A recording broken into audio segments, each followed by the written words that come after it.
ক্লোরোপ্লাস্টের গঠন নিয়ে একটু কথা। আমি যে তোমাদের নোট দিয়েছি গ্রুপে, সেটা পাইছিলা? জি স্যার, পেয়েছি। ঠিক আছে, নোটগুলো তুলে নিবা। ক্লোরোপ্লাস্টের নোটও দিয়ে দিয়েছি, প্লাস্টিডের নোটও দিয়েছি। তো যেটা বলছিলাম এখন শুধু বুঝায় দেই। একটা ক্লোরোপ্লাস্টের বাইরের দিকে একটা মেমব্রেন থাকে, যে কোনো ক্লোরোপ্লাস্টের বাইরের দিকে একটা মেমব্রেন থাকে, এটাকে বলা হয় আউটার মেমব্রেন বা এক্টোডার্ম।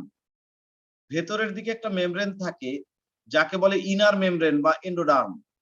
এই দুই মেমব্রেনের মাঝখানের যে জায়গা, তাকে বলা হয় কি পেরিপ্লাস্টিডিয়াল স্পেস। বুঝতে পারছো? দুই মেমব্রেনের মধ্যবর্তী জায়গাটাকে বলা হয় পেরিপ্লাস্টিডিয়াল স্পেস। এবং ক্লোরোপ্লাস্টের এই যে মেমব্রেন, দুইটা মেমব্রেন থাকে, প্রতিটা মেমব্রেন প্রায় 90 থেকে 100 অ্যাংস্ট্রম পুরু।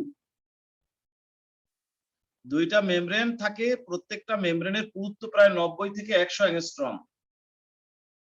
আচ্ছা, যাই হোক, এরপরে আমরা যদি ভেতরে যাই, ক্লোরোপ্লাস্টের ভেতরে একটা তরল পদার্থ থাকে পানির মতো, যাকে বলা হয় ম্যাট্রিক্স বা স্ট্রোমা। এই তরলটার ভেতরে কতগুলো প্লেটের মতো বা চাকতির মতো গঠন, একটা নিচে আরেকটা, আরেকটা নিচে আরেকটা, আরেকটা নিচে আরেকটা, এভাবে সাজানো থাকে। এই প্লেট বা চাকতিগুলোকে বলা হয়, প্রত্যেকটাকে আলাদাভাবে বলা হয় থাইলাকয়েড। দেখা যায় অনেক সময় একসাথে একটার নিচে আরেকটা এরকম ভাবে প্রায় 100টা পর্যন্ত থাইলাকয়েড একটার নিচে আরেকটা এরকম সজ্জিত থাকতে পারে। একেবারে কমপক্ষে 2টা থেকে শুরু করে 100টা পর্যন্ত থাইলাকয়েড একটা নিচে আরেকটা সাজানো থাকতে পারে। তখন এই থাইলাকয়েডের সেই স্তূপটাকে বলা হয় গ্রানাম। একটা ক্লোরোপ্লাস্টের ভিতরে এরকম অনেকগুলো গ্রানাম থাকে, যেমন এখানে এই একটা, এই একটা, এই একটা, এই একটা, এই সবগুলো গ্রানামকে একসাথে বলে গ্রানাচক্র। এবং এই গ্রানামগুলো আবার লম্বা লম্বা কতগুলো নলের মাধ্যমে একটা গ্রানামের সাথে আরেকটা গ্রানাম যুক্ত থাকে। এই লম্বা নলগুলোকে বলা হয় stroma lamellae. Lamellae, LAMELLAE, lamellae. অনেক সময় ল্যামেলাও বলে। আসলে যেহেতু এই নলকে বলা হয় ল্যামেলা, আর এই নলগুলো যেহেতু স্ট্রোমার ভেতর থেকে যায়, ওই তরলটার ভেতর দিয়ে যায়, সেই জন্য এদের নাম দেওয়া হয়েছে স্ট্রোমা ল্যামেলা। এবার আসো, একটা থাইলাকয়েডকে যদি তুমি আলাদাভাবে দেখো, থাইলাকয়েড দেখতে এরকম পাতলা পিঠার মতো, বা কি বলবো, কাপ কেকের মতো, বা ওই যে কাস্টার্ড কেক দেখো ওরকম অনেকটা। তো এটাকে যদি তুমি খুলে ফেলো বা ভেঙে ফেলো বা প্রস্থচ্ছেদ করো, তাহলে দেখবা যে এরকম একটা মেমব্রেন আছে চারপাশে মোড়ানো, আর তার ভেতরটা ফাঁকা। এই ফাঁকা জায়গাটাকে বলা হয় লুমেন। ওই লুমেনের চারপাশে এটা হচ্ছে মেমব্রেন। এই মেমব্রেনের ভেতরে এক ধরনের দানা থাকে, দানাদার জায়গা থাকে। এই থাইলাকয়েডের মেমব্রেনের মধ্যে এক রকমের দানাদার জায়গা থাকে। এই দানাদার জায়গাগুলোকে বলা হয় কোয়ান্টোজোম।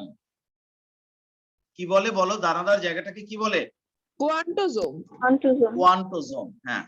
এই কোয়ান্টোজোমের ভেতরে কি কি উপাদান থাকে? এই কোয়ান্টোজোমের ভিতরে বেশ কয়েকটা উপাদান একসাথে থাকে। একটা থাকে হচ্ছে উপাদান যার নাম হচ্ছে ক্লোরোফিল। এই কোয়ান্টোজোমের মধ্যে কি কি থাকে সেটা আমি বলছি। প্রথমত থাকে ক্লোরোফিল, দ্বিতীয়ত থাকে বেশ কিছু ইলেকট্রন গ্রাহক, ইলেকট্রন রিসিভার, ইলেকট্রন গ্রাহক। সেটা কি কাজে লাগবে? তোমরা যখন সালোক সংশ্লেষণ পড়বা, তখন দেখবা যে সূর্যের আলো এসে যখন এই ক্লোরোপ্লাস্টের ভেতরে ঢোকে, তখন এই কোয়ান্টোজোমের ভেতরে যে ক্লোরোফিল থাকে, তার উপরে এসে সূর্যের আলো আঘাত করে। ক্লোরোফিলের অনেকগুলো অণু একসাথে এরকম থাকে, তার উপরে এসে সূর্যের আলো আঘাত করে। সূর্যের আলোর ভেতরে একটা কণা আছে যাকে বলে ফোটন কণা। এই কণাটা এসে ক্লোরোফিলের উপরে যখন আঘাত করে, তখন এই ক্লোরোফিলের ভেতর থেকে ইলেকট্রন বের হয়ে আসে, উচ্চ শক্তি সম্পন্ন ইলেকট্রন বের হয়ে আসে। সেই ইলেকট্রন বিভিন্ন ধাপে ধাপে বিভিন্ন পদার্থের মধ্যে ঢুকে এক পর্যায়ে আবার সেই ক্লোরোফিল অণুতে ফিরে আসে। কিন্তু মাঝখানে কতগুলো গ্রাহক থাকে যারা ওই ইলেকট্রনটাকে গ্রহণ করে, এবং এক গ্রাহকের কাছ থেকে আরেক গ্রাহকের কাছে ওই ইলেকট্রনটা যায়, এবং ঘুরতে ঘুরতে এক পর্যায়ে ইলেকট্রন যে ক্লোরোফিল অণু থেকে বের হয়েছিল সেই ক্লোরোফিল অণুতে অথবা ওর পাশে আবার অন্য ক্লোরোফিল অণু আছে তার কাছে ফিরে যায়। এই ইলেকট্রন যে ঘুরে ঘুরে ফিরে যায়, এতে করে যেটা হয় মাঝে মধ্যে ইলেকট্রন খুব এনার্জি ছেড়ে দেয়। ওই এনার্জি ব্যবহার করে, ওই এনার্জি ব্যবহার করে এটিপি তৈরি হয়। এটিপি হচ্ছে একটা শক্তির উৎস। সেই এটিপি ব্যবহার করে কার্বন ডাই অক্সাইড আর পানি পরস্পর যুক্ত হয়ে গ্লুকোজ তৈরি হয়। এটাই হচ্ছে সালোক সংশ্লেষণের মূল কথা। তাহলে কি দাঁড়ালো? সালোক সংশ্লেষণ করতে গেলে ক্লোরোফিলের প্রয়োজন আছে, আবার এই ইলেকট্রন গ্রাহকেরও প্রয়োজন আছে।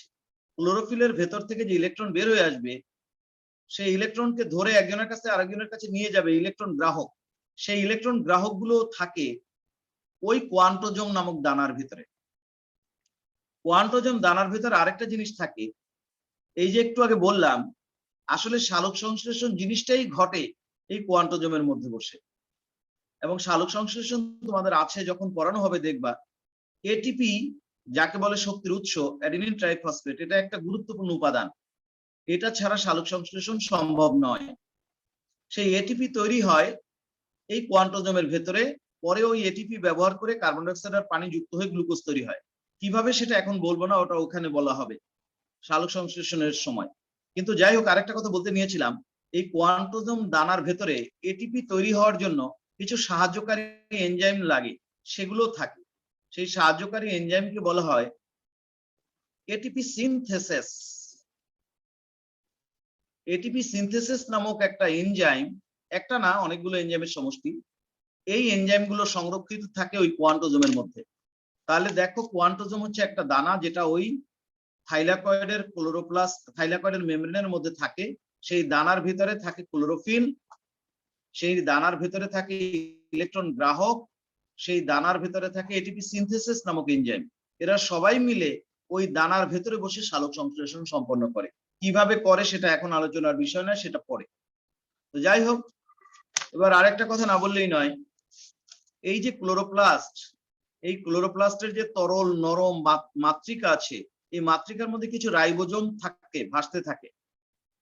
রাইবোজোম তোমাদের কি পড়ানো হয়েছে? জি স্যার।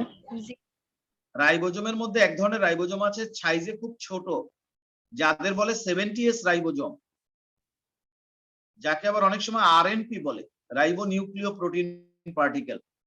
সেই 70S রাইবোজোম অনেক সময় এই ক্লোরোপ্লাস্টের ভেতরে ঢুকে বসে থাকে, মাইটোকন্ড্রিয়ার ভেতরেও থাকে। আর একটা জিনিস থাকে, এই ক্লোরোপ্লাস্টের ভেতরে কিছু ডিএনএ থাকে, নিজস্ব কিছু ডিএনএ আছে।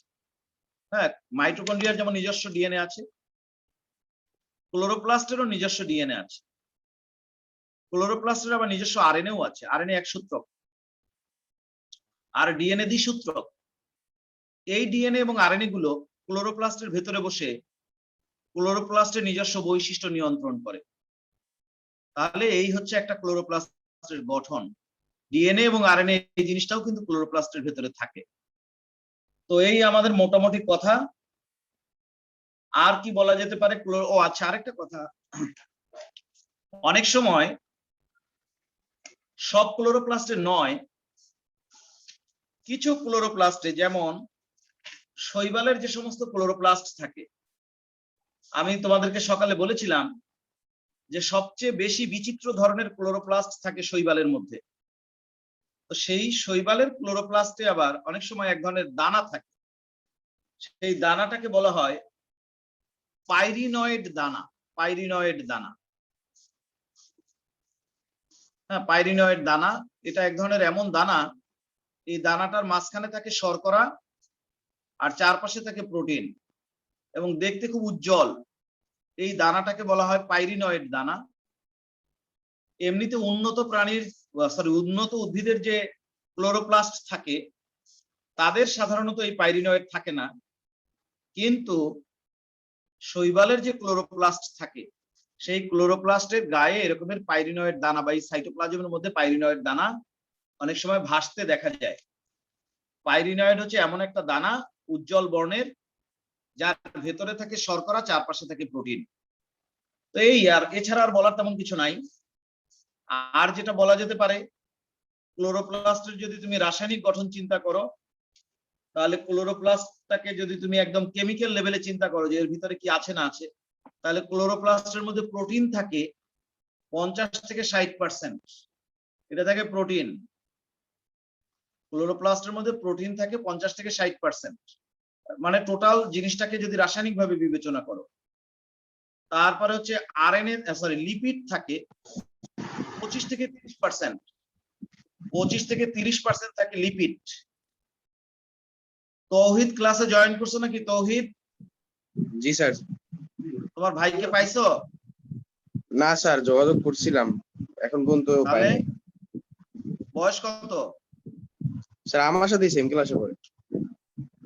তাহলে তুমি তাকে না খুঁজা, তুমি কি এখন বরিশালে না ঢাকায়?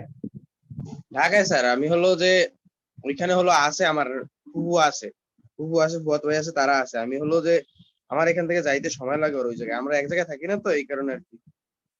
ও আচ্ছা, তো খোঁজ পাইলে আমাকে জানাইও। স্যার জি স্যার। কিসের মিছিল হয়েছিল? এখন তো বিভিন্ন রকমের মিছিল টিছিল হয়, ঢাকায় হচ্ছে, এসব না বলা, না আলোচনা ওই করাই যে ভালো। ওর ভাই হারাই গেছে।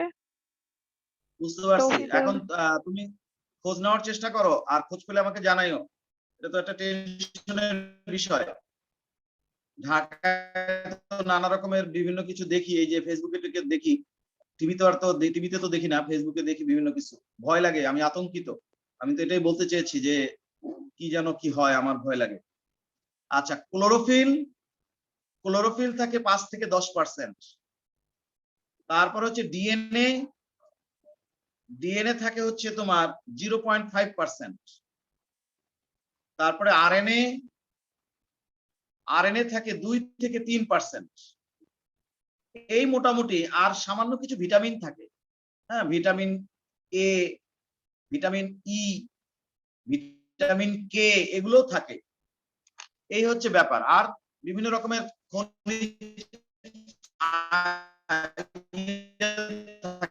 লবণ থাকে, কার্বনিয়াম অথবা ক্যালসিয়াম অথবা পটাশিয়াম, এগুলোর এই লবণগুলো থাকে। বুঝতে পারছো? সোডিয়াম, পটাশিয়াম, ক্যালসিয়াম ইত্যাদির কার্বনেট, সালফেট, ফসফেট, বাইকার্বনেট, এই জাতীয় লবণ, এগুলো কিন্তু এই ক্লোরোপ্লাস্টের মধ্যে পাওয়া যায়। এই হচ্ছে মোটামুটি একটা ক্লোরোপ্লাস্টের গঠন। আর কাজের কথা যদি বলি, ক্লোরোপ্লাস্টের কাজ কি, এটা আমরা সবাই কম বেশি জানি। ক্লোরোপ্লাস্টের প্রধান কাজই হচ্ছে সালোক সংশ্লেষণ প্রক্রিয়া, খাদ্য তৈরি করা। এই যেহেতু কোষের যে খাদ্য সেটা তৈরি করে এই ক্লোরোপ্লাস্ট, এই জন্য ক্লোরোপ্লাস্টকে বলা হয় কোষের রান্নাঘর। ক্লোরোপ্লাস্টকে বলা হয় কোষের রান্নাঘর। এক একটা অঙ্গাণুর এক এক রকমের নাম আছে। যেমন তোমার মাইটোকন্ড্রিয়াকে বলা হয় কোষের পাওয়ার হাউস, ক্লোরোপ্লাস্টকে বলা হয় কোষের রান্নাঘর। তোমাদের কি এন্ডোপ্লাজমিক রেটিকুলাম আর গোলজি বডি পড়াইছি? গোলজি বডি পড়ানো হয় নাই। গোলজি বডি পড়ানো হয় না। এন্ডোপ্লাজমিক রেটিকুলাম পড়াইছিলাম না? জি স্যার। জি স্যার। আচ্ছা, গোলজি বডি এরপরেই আমরা গোলজি বডিটা পড়বো। ওই মনে এসে গেছে আর কি। গোলজি বডিকে বলা হয় কোষের ট্রাফিক পুলিশ অথবা কার্বোহাইড্রেট ফ্যাক্টরি। এক একটার এক এক রকমের নাম আছে। রাইবোজোমকে বলা হয় প্রোটিন ফ্যাক্টরি। রাইবোজোম পড়াইছি? জি স্যার। হ্যাঁ, তাহলে এই যে ক্লোরোপ্লাস্টের নাম হচ্ছে কোষের রান্নাঘর। কেন এরকম নাম দেওয়া হয়েছে? কারণ ক্লোরোপ্লাস্টের ভেতরে বসে খাদ্য তৈরি হয়। একটা কোষের প্রয়োজনীয় খাদ্য হচ্ছে গ্লুকোজ, সেটা তৈরি হয় এই ক্লোরোপ্লাস্টের ভেতরে বসে। তোমাদের রান্নাঘরে যেমন খাবার তৈরি হয়, ঠিক তেমনি ক্লোরোপ্লাস্টের মধ্যে খাবার তৈরি হয়। এই জন্য ক্লোরোপ্লাস্টকে বলা হয় কোষের রান্নাঘর। তো এটা হচ্ছে প্রধান কাজ, ক্লোরোপ্লাস্টের প্রধান কাজ খাদ্য তৈরি করা। এরপর পাশাপাশি আরো কিছু কাজের কথা বলা যায়। যেমন ক্লোরোপ্লাস্টের আরেকটা কাজ হচ্ছে সাইটোপ্লাজমিক ইনহেরিটেন্স করা। সাইটোপ্লাজমিক ইনহেরিটেন্স, এই শব্দটা এর আগে আমি আর বলছি কখনো? না স্যার। স্যার এমনিতে বলার শুনছিলাম। কিন্তু কথা, বলার জি কিন্তু স্যার, কথা বলছিলেন আর একদিন আমাদের। বলছি, হয়তো ভুলে গেছো, আবার বলি। সাইটোপ্লাজমিক ইনহেরিটেন্স কাকে বলে? ইনহেরিটেন্স শব্দের অর্থ হচ্ছে উত্তরাধিকার বা বৈশিষ্ট্য বংশ পরম্পরায় যাওয়া, এটাকে বলে ইনহেরিটেন্স। এখন একটা কোষের তারও কিন্তু একটা বৈশিষ্ট্য আছে, কোষের বৈশিষ্ট্য দিয়েই তো জীবের বৈশিষ্ট্য তৈরি হয়, এবং কোষের বৈশিষ্ট্য কিন্তু নিয়ন্ত্রিত হয় ডিএনএ দ্বারা। ডিএনএ থাকে কোথায়? নিউক্লিয়াসের ভেতরে, ক্রোমোজোমের ভেতরে। কিন্তু মজার বিষয় হচ্ছে এই যে মাইটোকন্ড্রিয়া অথবা এই যে ক্লোরোপ্লাস্ট, এর মধ্যেও কিন্তু কিছু ডিএনএ থাকে। এইমাত্র তো বললাম যে ক্লোরোপ্লাস্টের ভেতরে ডিএনএ আছে, নিজস্ব ডিএনএ। এই ডিএনএ এর কারণে ওই ক্লোরোপ্লাস্টের বৈশিষ্ট্য নিয়ন্ত্রিত হয়। এবং একটা কোষ থেকে যখন আরেক কথা বলি না, একটা কোষ থেকে যখন আরেকটা কোষ তৈরি হয়, তুমি কথা বলতেছো কেন এত জোরে? একটা কোষ থেকে যখন আরেকটা কোষ তৈরি হয়, তখন কিন্তু একটা ক্লোরোপ্লাস্ট থেকেও আরেকটা ক্লোরোপ্লাস্ট তৈরি হতে পারে। তো সেই যে একটা ক্লোরোপ্লাস্ট যখন আরেকটা ক্লোরোপ্লাস্ট তৈরি করে, তখন নতুন ক্লোরোপ্লাস্টের বৈশিষ্ট্য কিন্তু আগের ক্লোরোপ্লাস্টের ডিএনএ থেকেই নতুন ক্লোরোপ্লাস্টের মধ্যে ডিএনএ চলে আসে, এবং এই ক্লোরোপ্লাস্টের বৈশিষ্ট্য আগের ক্লোরোপ্লাস্টের ডিএনএ দ্বারা নিয়ন্ত্রিত হয়। এইভাবে কোন কোন অঙ্গাণুর ভেতরে যে ডিএনএ থাকে, তারাও যে কিছু বৈশিষ্ট্য নিয়ন্ত্রণ করে, এবং সেই ডিএনএ যে এক কোষ থেকে আরেক কোষে বৈশিষ্ট্য ট্রান্সফার করে, এই জিনিসটাকে বলা হয় সাইটোপ্লাজমিক ইনহেরিটেন্স। এমনিতে নিউক্লিয়াসের ভেতরে ক্রোমোজোম থাকবে, তার ভিতরে ডিএনএ থাকবে, সে বৈশিষ্ট্য এক কোষ থেকে আরেক কোষে অথবা এক জীব থেকে আরেক জীবের মধ্যে নিয়ে যাবে, অবশ্যই নিয়ে যাবে। সেটাকে বলা হয় নিউক্লিয়ার ইনহেরিটেন্স। নিউক্লিয়ার ইনহেরিটেন্স এটাই আসল ইনহেরিটেন্স।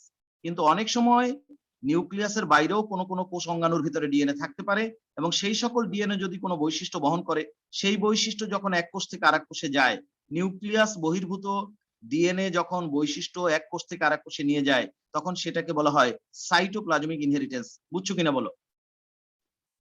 জি স্যার, বুঝতে পারছি। হ্যাঁ, এই কাজটা মাইটোকন্ড্রিয়াও করে, ক্লোরোপ্লাস্টও করে। তারপর আবার অনেক সময় বলা যায় ক্লোরোপ্লাস্টের ভেতরে অনেক সময় তোমার ফটো রেসপিরেশন হয়। ফটো রেসপিরেশন, ফটো রেসপিরেশনটা কি? এটাকে বাংলায় বলা হয় আলোক শ্বসন। হ্যাঁ, ফটো রেসপিরেশনকে বাংলায় বলে আলোক শ্বসন।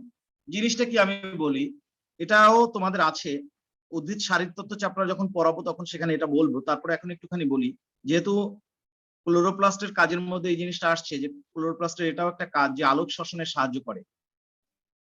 এখন আলোক শোষণ জিনিসটা কি আমি বলি, সেটা হচ্ছে কিছু উদ্ভিদ আছে, তোমরা নিশ্চয়ই জানো, সালোক সংশ্লেষণ করতে গেলে কার্বন ডাই অক্সাইড লাগবে। কারণ সালোক সংশ্লেষণ মানেই কার্বন ডাই অক্সাইড প্লাস পানি ইকুয়াল টু হচ্ছে তোমার গ্লুকোজ C6H12O6 প্লাস অক্সিজেন ইত্যাদি ইত্যাদি। এটা হচ্ছে সালোক সংশ্লেষণ। কার্বন ডাই অক্সাইড প্লাস পানি ইকুয়াল টু গ্লুকোজ, এই যে গ্লুকোজ তৈরি হয়, অক্সিজেন তৈরি হয়, এটা হচ্ছে সালোক সংশ্লেষণ। তার মানে বোঝা গেল সালোক সংশ্লেষণ করতে গেলে র ম্যাটেরিয়াল হিসেবে কার্বন ডাই অক্সাইড লাগবে। কার্বন ডাই অক্সাইড আসবে কোথা থেকে? কার্বন ডাই অক্সাইড আসবে হচ্ছে গাছের পাতায় যে ছিদ্র আছে বা গাছের সবুজ অংশে এক ধরনের ছিদ্র আছে যাকে পত্ররন্ধ্র বলে, ওই ছিদ্র দিয়ে গাছের মধ্যে কার্বন ডাই অক্সাইড ঢুকবে।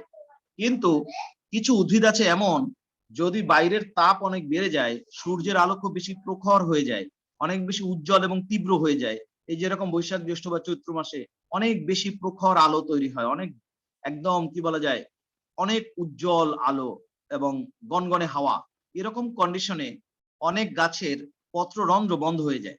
বন্ধ হয়ে গেলে আর কার্বন ডাই অক্সাইড গাছের ভেতরে ঢুকতে পারে না।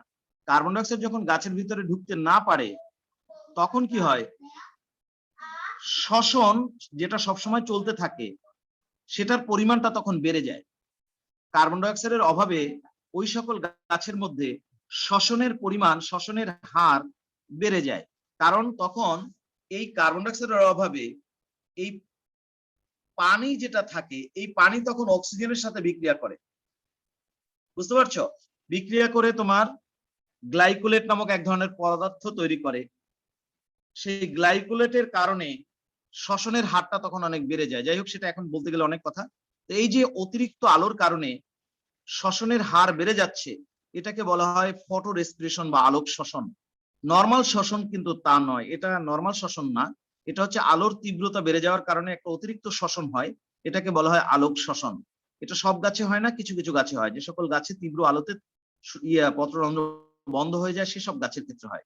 তো এই আলোক শ্বসন জিনিসটাও কিন্তু এই ক্লোরোপ্লাস্টের মধ্যে বসে ঘটে। তাহলে এটাও ক্লোরোপ্লাস্টের একটা কাজ, যে ক্লোরোপ্লাস্ট অনেক সময় আলোক শ্বসনে সাহায্য করে। ঠিক আছে, সাইটোপ্লাজমিক ইনহেরিটেন্স এর কথা তো বললাম। তারপর আবার এরকম বলতে পারো যে ক্লোরোপ্লাস্ট অনেক সময় কিছু এনজাইম, কিছু কোএনজাইম এগুলো ধারণ করে। যেহেতু ক্লোরোপ্লাস্ট হচ্ছে একটা প্রকোষ্ঠের মতো, তার ভিতরে যে ম্যাট্রিক্স বা তরল পদার্থ থাকে তার মধ্যে অনেক রকমের খনিজ লবণ থাকে, এনজাইম থাকে, কোএনজাইম থাকে। তাহলে এই সমস্ত এনজাইম, কোএনজাইম বা খনিজ লবণের একটা স্টোর রুম হিসেবে ক্লোরোপ্লাস্ট কাজ করে। এটাও ক্লোরোপ্লাস্টের কাজ হিসেবে বলা যায়। তো এই আর কি, আমি যে নোট দিয়েছি পড়লে হয়তো সেখানে আরো 2-4টা কাজ পাবা। এগুলো হচ্ছে মেজর। তো আমরা এখন ক্লোরোপ্লাস্ট শেষ করলাম। প্লাস্টিড পড়েছি আমরা। প্লাস্টিড হচ্ছে এক ধরনের অঙ্গাণু যার ভিতরে রঞ্জক পদার্থ থাকে। আমরা 3 রকম প্লাস্টিডের কথা বলেছি। একটা বলেছি হচ্ছে ক্রোমোপ্লাস্ট, যেটা রঙিন প্লাস্টিড। তারপরে আমরা বলেছি লিউকোপ্লাস্ট, যেটা সাদা রঙের প্লাস্টিড। লিউকোপ্লাস্টের মধ্যে আবার 3টা ধরন আছে। কোনোটার মধ্যে শর্করা সঞ্চিত থাকে, কোনোটার মধ্যে আমিষ সঞ্চিত থাকে, আর কোনোটার মধ্যে স্নেহ সঞ্চিত থাকে। যেটার মধ্যে শর্করা সঞ্চিত থাকে সেটাকে অ্যামাইলোপ্লাস্ট বলে, যেটার মধ্যে আমিষ সঞ্চিত থাকে তাকে এলিউরোপ্লাস্ট বলে, আর যেটার মধ্যে স্নেহ সঞ্চিত থাকে তাকে ইলাইওপ্লাস্ট বলে। এভাবে আমরা লিউকোপ্লাস্টের 3টা প্রকারভেদ নিয়ে কথা বলেছি। তারপরে আমরা সবশেষে ক্লোরোপ্লাস্ট নিয়ে কথা বললাম। ক্লোরোপ্লাস্টের গঠনটা আমরা দেখলাম এবং ক্লোরোপ্লাস্টের রাসায়নিক উপাদান কি কি থাকে তাও বলেছি, আর ক্লোরোপ্লাস্ট কি কি কাজ করে সেটাও বলেছি। আশা করি এই যা কিছু বলেছি এগুলো যদি মনে রাখতে পারো, আর যে নোট আমি দিয়েছি সেটা যদি পড়ে মুখস্থ করে ফেলতে পারো, তাহলে আর পরীক্ষার সময় তোমার সমস্যা হবে না।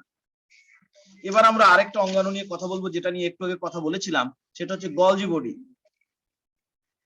আসলে গলজি বডিটা ওই এন্ডোপ্লাজমিক রেটিকুলামের সাথেই আলোচনা করে ফেললে ভালো হইতো, কারণ এন্ডোপ্লাজমিক রেটিকুলাম দিয়েই গলজি বডি তৈরি হয়। যাই হোক, যেহেতু এন্ডোপ্লাজমিক রেটিকুলাম কয়েকদিন আগে পড়ে ফেলেছি, আজকে আমি গলজি বডিটা সম্পর্কে একটু আলাদাভাবে কথা বলতে গেলে এন্ডোপ্লাজমিক রেটিকুলামের কথা একটুখানি তুলে নিয়ে আসা লাগে, তা না হলে বলা যায় না। ধরো এটা একটা কোষ, এটা হচ্ছে নিউক্লিয়াস। আমার কথা পরিষ্কার শোনা যায় কিনা বলো তো? জি জি স্যার, স্যার। একদম স্পষ্ট শোনা যায়। ঠিক আছে, আচ্ছা ঠিক আছে, শোনা গেলে আর সমস্যা নাই। আমরা জানি কোষের ভেতরে নিউক্লিয়াস থাকে, এবং নিউক্লিয়াস এমন একটা অঙ্গাণু যার আবরণ হচ্ছে 2 স্তর বিশিষ্ট, এবং 2টা স্তরের মাঝখানে ছিদ্র থাকে। এই যে হচ্ছে এটা ছিদ্র, এই যে এটা ছিদ্র, এই ছিদ্রটাকে বলা হয় নিউক্লিয়ার রন্ধ্র বা নিউক্লিয়ার পোর। এই ছিদ্রর ওখান থেকেই এই নিউক্লিয়ার এনভেলপটা, নিউক্লিয়ার মেমব্রেন বা এনভেলপ যাকে বলে, সেটা আস্তে আস্তে বেলুনের মতো ফুলে বের হয়ে আসতে থাকে। এরকম বেলুনের মতো ফুলে বের হয়ে আসতে থাকে। বের হয়ে এসে আস্তে আস্তে এই নিউক্লিয়াসটাকেই চারদিক দিয়ে ঘিরে রাখে। এরকম এই জিনিসটার নামই হচ্ছে এন্ডোপ্লাজমিক রেটিকুলাম বা অন্তঃপ্লাজমীয় জালিকা। এই নিউক্লিয়াসটাকে সে আস্তে আস্তে বেষ্টন করে রাখে। আবার এই যে দেখলাম বেলুনের মতো নল তৈরি হলো, আস্তে আস্তে কিছু নল আবার একটা থেকে আরেকটা আলাদা হয়ে যায়, তখন তাদেরকে দেখতে এরকম লাগে।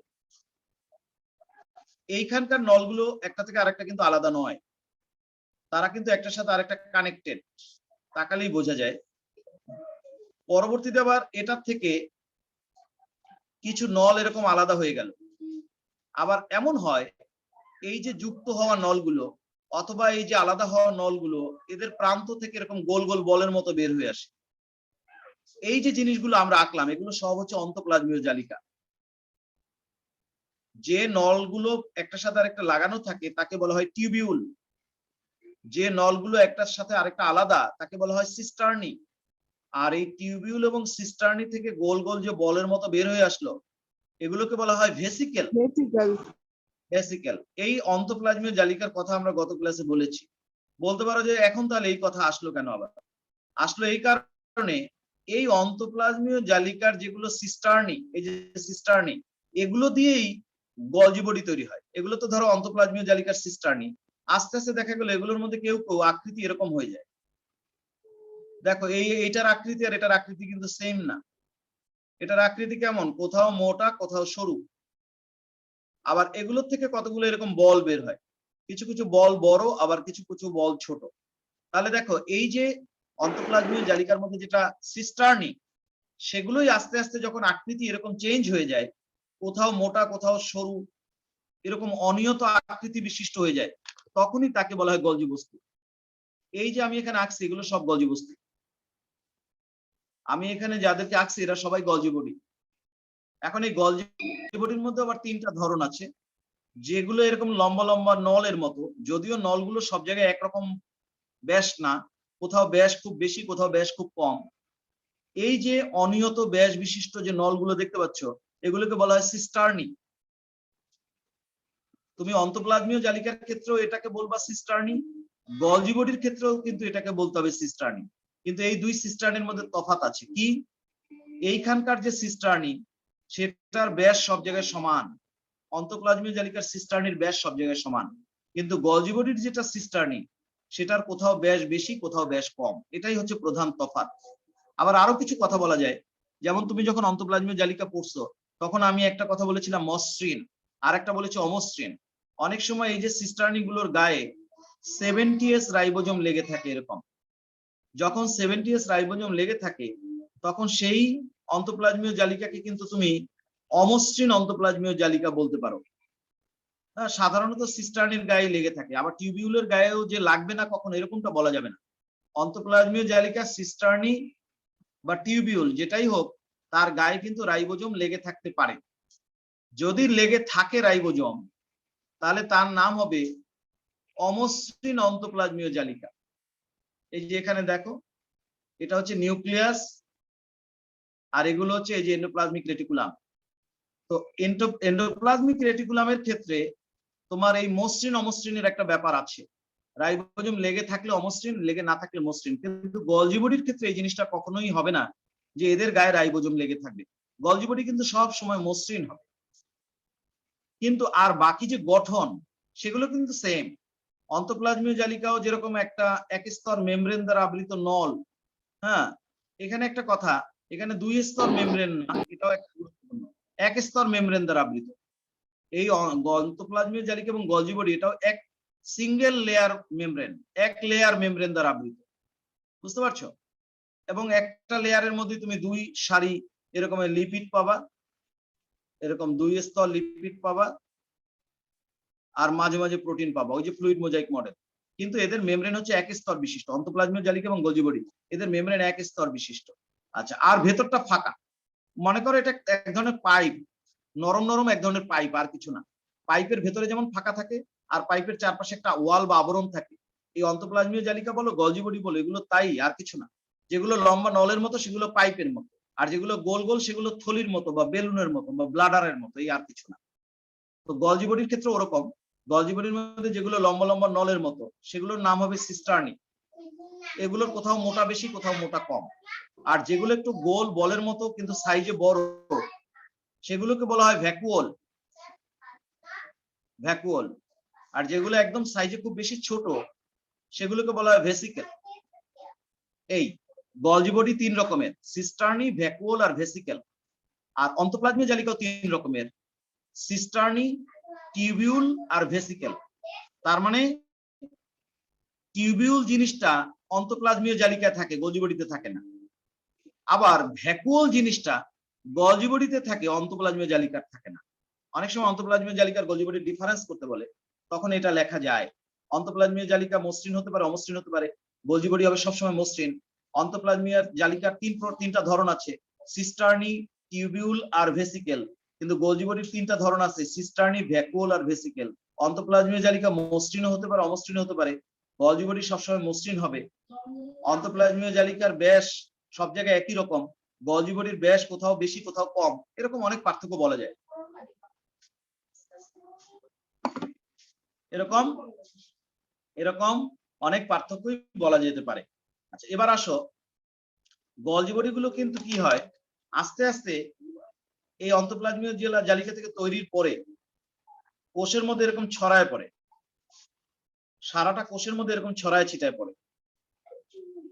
এরকম দেখা যায় কোনো কোনো জায়গায় দল বেঁধে অনেকগুলো গলজি বডি আছে। অন্তঃপ্লাজমীয় জালিকাটা যেমন একদম নিউক্লিয়াসের চারপাশেই বেশি থাকে, গলজি বডিটা আবার ওরকম নয়, নিউক্লিয়াসের চারপাশেও থাকে, আবার সারাটা কোষের মধ্যেও এরকম গলজি বডি ছড়ানো ছিটানো। এই জন্য গলজি বডিকে বলা হয় সাইটোকঙ্কাল, সাইটোস্কেলেটন। এটা বলার কারণ কি, স্কেলেটন বা কঙ্কাল যেরকম একটা দেহের নির্দিষ্ট আকৃতি দান করে, গলজি বডি সারাটা কোষের মধ্যে ছড়ায় থাকলে পরে কোষটা সহজে চুপসে যেতে পারে না। কোষকে একটা নির্দিষ্ট আকৃতি প্রদান করে। এই জন্য গলজি বডিকে অনেক সময় বলা হয় সাইটোস্কেলেটন। বুঝছো না বোঝো নাই? বুঝছি স্যার। হ্যাঁ, ঠিক আছে। এবার আরেকটা মজার কথা শোনো। এই যে গলজি বডি, এই গলজি বডির মধ্যে যে সিস্টার্নি গুলো আছে, এগুলো তো সিস্টার্নি।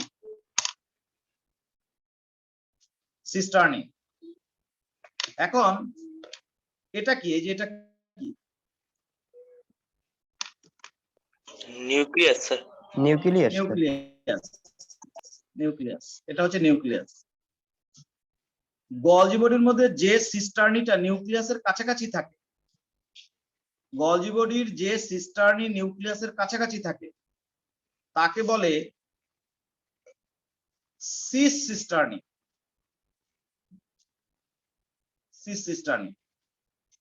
আর যে সিস্টার্নিটা নিউক্লিয়াস থেকে সবচেয়ে দূরে কিন্তু কোষ মেমব্রেনের কাছাকাছি থাকে তাকে বলে ট্রান্স সিস্টার্নি। যে সিস্টার্নি নিউক্লিয়াসের কাছাকাছি থাকে তার নাম সিস সিস্টার্নি। সিস মানে নিকটবর্তী।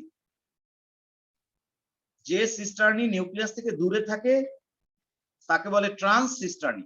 আর মাঝখানে যেগুলো থাকে, একদিকে সিস আর একদিকে ট্রান্স, তার মাঝখানে যে সিস্টার্নি গুলো থাকে তাদেরকে বলে মিডিয়াল সিস্টার্নি। মিডিয়াল। তাহলে 3 রকমের সিস্টার্নি, সিস, ট্রান্স আর মিডিয়াল। এই 3 রকমের সিস্টার্নি তার সাথে এই ভ্যাকুওল এবং ভেসিকেল সবকিছুকে একসাথে বলা হয়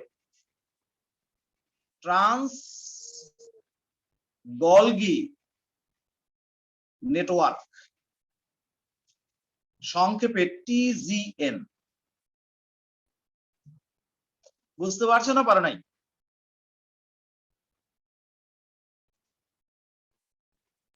জি sir. Cis cisternae, trans cisternae, medial cisternae, vacuole এবং ভেসিকেল সবকিছুকে একসাথে বলা হয় ট্রান্স গলগি নেটওয়ার্ক। এবার আসো গলজি বডির কাজ কি সেটা নিয়ে একটু কথা বলি। গলজি বডির প্রথম কাজ হচ্ছে কোষকে একটা নির্দিষ্ট আকৃতি দেওয়া, সাইটোস্কেলেটন হিসেবে কাজ করা, যেন কোষ কখনো চুপসে না যায়। দ্বিতীয় কাজ হচ্ছে, যেহেতু এগুলো গোল গোল থলির মতো অথবা লম্বা লম্বা নলের মতো, ভেতরে একটা ফাঁকা গহ্বর আছে নাম লুমেন, তাহলে বোঝাই যায় এগুলোর ভেতরে, ওই লুমেনের ভেতরে অনেক পদার্থ থাকতে পারে ইচ্ছে করলে।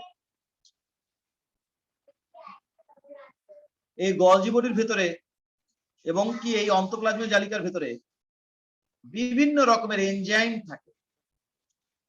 এনজাইম, বিভিন্ন রকমের কোএনজাইম। এনজাইম আর কোএনজাইম নিয়ে তোমাদের পড়াবো কোষ রসায়ন চ্যাপ্টারে। এগুলো হচ্ছে এক ধরনের প্রোটিন, যে প্রোটিন বিক্রিয়ায় উপস্থিত থেকে বিক্রিয়ার গতিকে ত্বরান্বিত করে তাকে বলে এনজাইম। আর যে প্রোটিন এনজাইমের সাথে যুক্ত থেকে এনজাইমকে কাজ করতে সাহায্য করে তার নাম কোএনজাইম। তো এই যে এনজাইম আছে, নানা রকমের কোএনজাইম আছে, এরা থাকে এই গলজি বডির ভিতরে, এই নলের ভিতরে। সুতরাং এদের আধার বা সংরক্ষণাগার হিসেবে গলজি বডিকে বিবেচনা করা যায়। তারপরে আরো আছে, তোমরা যখন গতকালকে বা আজকে সকালে ফ্লুইড মোজাইক মডেল নিয়ে পড়ছিলা, আমি বলছিলাম যে ফ্লুইড মোজাইক মডেল মানেই হচ্ছে 2 স্তর লিপিড, আর তার মাঝে মাঝে থাকবে কি স্যার প্রোটিন। প্রোটিন। হ্যাঁ, লিপিডের মাঝে মাঝে থাকবে প্রোটিন, আর থাকবে কিছু কোলেস্টেরল।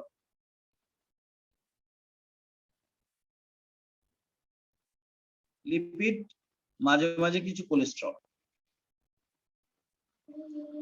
তারপরে আমি আরো বলেছিলাম গত সকালবেলা যে এই লিপিডের সাথে এবং প্রোটিনের সাথে কিছু শর্করা যুক্ত থাকে, বলছিলাম না বলি নাই? জি স্যার বলছেন। ফসফোলিপিড আর সরি স্যার ওইটা না। এটাকে গ্লাইকোক্যালিক্স বলে, তুমি এই শব্দটা বলতে যাচ্ছি না। গ্লাইকোপ্রোটিন। গ্লাইকোপ্রোটিন আর গ্লাইকোলিপিড, এটা হচ্ছে গ্লুকোজ আর এটা হচ্ছে প্রোটিন।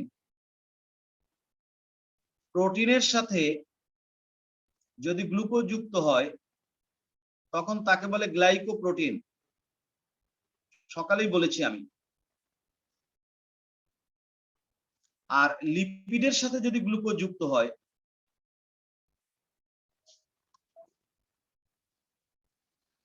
তখন তাকে বলে গ্লাইকোলিপিড। এই যে lipid plus glucose equal to হচ্ছে গ্লাইকোলিপিড। তাহলে এই যে দেখো, protein plus glucose equal to glycoprotein, lipid plus glucose equal to glycolipid. এই জিনিসটা কিন্তু এখানে তুমি পাবা। এই যে দেখো, লিপিডের সাথে গ্লুকোজ লাগানো আছে, এই দেখো প্রোটিনের সাথে গ্লুকোজ লাগানো আছে।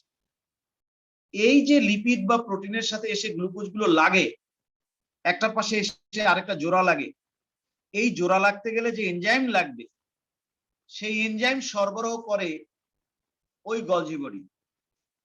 সেজন্য গলজি বডিকে অনেক সময় বলা হয় কার্বোহাইড্রেট ফ্যাক্টরি।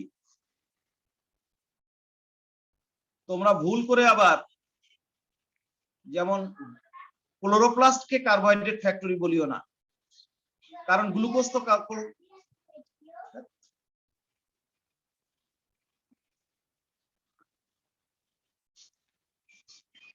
তোমরা নিশ্চয়ই জানো যে গ্লুকোজ হচ্ছে কার্বোহাইড্রেট। তো গ্লুকোজ তৈরি হয় কোথায়? গ্লুকোজ তৈরি হয় ক্লোরোপ্লাস্টের মধ্যে। তাহলে তো অনেক সময় ভাবতে পারো যে গ্লুকোজ যেহেতু কার্বোহাইড্রেট আর সেটা তৈরি হয় ক্লোরোপ্লাস্টের ভিতরে, তাহলে ক্লোরোপ্লাস্ট হওয়া উচিত কার্বোহাইড্রেট ফ্যাক্টরি। কিন্তু না, এখানে ক্লোরোপ্লাস্টকে রান্নাঘর বলা হচ্ছে কোষের, কার্বোহাইড্রেট ফ্যাক্টরি বলা হয় না। এখানে গলজি বডিকে বলা হবে কার্বোহাইড্রেট ফ্যাক্টরি। কেন? কারণ এই গ্লুকোজ গুলোকে এনে প্রোটিনের সাথে যুক্ত করে দেওয়ার কাজটা করে হচ্ছে গলজি বডি। লিপিডের সাথে গ্লুকোজটাকে এনে জোড়া লাগিয়ে দেওয়ার কাজটা করে গলজি বডি। গলজি বডির ভিতরে এমন এনজাইম থাকে, সেই এনজাইম না থাকলে এই লিপিড আর প্রোটিনের সাথে এই গ্লুকোজ গুলো এসে লাগতে পারতো না। যেহেতু লিপিড আর প্রোটিনের সাথে গ্লুকোজ এসে লাগে, আর গ্লুকোজ একটা কার্বোহাইড্রেট, সেই জন্য গলজি বডিকে বলা হয় কার্বোহাইড্রেট ফ্যাক্টরি। বুঝতে পারছো না পারো নাই? বুঝতে পারছি স্যার। হ্যাঁ, ঠিক আছে। এবার শোনো, গলজি বডির আরেকটা গুরুত্বপূর্ণ কাজ হচ্ছে, ধরো এখানে একটা পদার্থ আছে, এখানে একটা পদার্থ আছে, এই পদার্থটা এখান থেকে এখানে যাবে। খেয়াল করো, আমি এখানে আলাদা, ওখানে ঘিঞ্জি হয়ে গেছে। ধরো এগুলো কতগুলো গলজি বডি, হ্যাঁ এগুলো গলজি বডির সিস্টার্নি, কোষের মধ্যে এরকম আছে। এখন মনে করো এখানে একটা পদার্থ আছে, এখন এই পদার্থটা এখান থেকে এইখানে যাবে, তার যাওয়ার জায়গা হচ্ছে এই। সে কি সোজা যাইতে চাইলে যাইতে পারবে? সামনে এতগুলো পাইপ ফেলানো আছে, সোজা যাইতে পারবে সে? না স্যার। না স্যার পারবেন। তাকে অবশ্যই এই পথ বাঁকা হয়ে ঘুরে তারপর যাইতে হবে। সত্যি না মিথ্যা? জি স্যার। হ্যাঁ, এই গলজি বডি থাকার কারণে তার সোজা যাওয়ার পথটা কিন্তু ঘুরে যেতে হলো। এইভাবে কোষের মধ্যে বিভিন্ন পদার্থ যখন চলাচল করে, গলজি বডি তার চলার দিক বা ডিরেকশন চেঞ্জ করে দেয়। এই জন্য গলজি বডিকে বলা হয় কোষের ট্রাফিক পুলিশ। অনেক সময় প্রশ্ন আসে, গলজি বডিকে কেন কোষের ট্রাফিক পুলিশ বলা হয়? উত্তর হবে, কোষের মধ্যে বিভিন্ন পদার্থের চলাচলের দিক পরিবর্তন করে দেওয়ার কারণে গলজি বডিকে কোষের ট্রাফিক পুলিশ বলে। কার্বোহাইড্রেট ফ্যাক্টরি কেন বলে একটু আগে তো বলেছি। কোষ মেমব্রেনের লিপিড আর প্রোটিনের সাথে গ্লুকোজ বা কার্বোহাইড্রেট এনে জোড়া লাগায়, এই জন্য নাম হচ্ছে কার্বোহাইড্রেট ফ্যাক্টরি। সাইটোকঙ্কাল কেন বলে সেটা বলেছি। কোষের ভিতরে অসংখ্য গলজি বডি থাকলে কোষটা চুপসে যেতে পারে না, কোষটাকে একটা নির্দিষ্ট আকৃতি দিতে বাধ্য করে, সেই জন্য গলজি বডিকে বলা হয় সাইটোকঙ্কাল। তাহলে গলজি বডির এগুলো প্রধান কাজ, বিভিন্ন enzyme sir coenzyme traffic police সংরক্ষণ কেন করা। বলে স্যার, এটা যদি আবার একটু বলতেন। ট্রাফিক পুলিশ কেন বলে আবার একটু যদি বলতাম, সেটা বলছো? জি স্যার।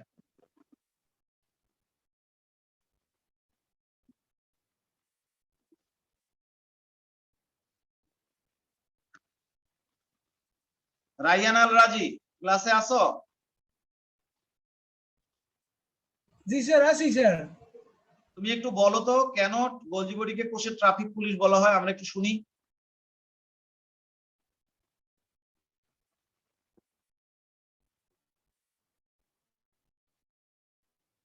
বলো, সাহস করে বলে ফেলো সোজা।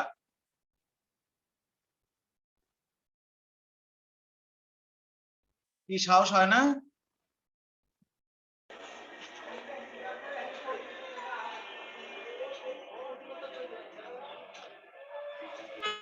শিখন বলো, শিখন তুমি তো আছো ক্লাসে দেখা যায়। শিখন,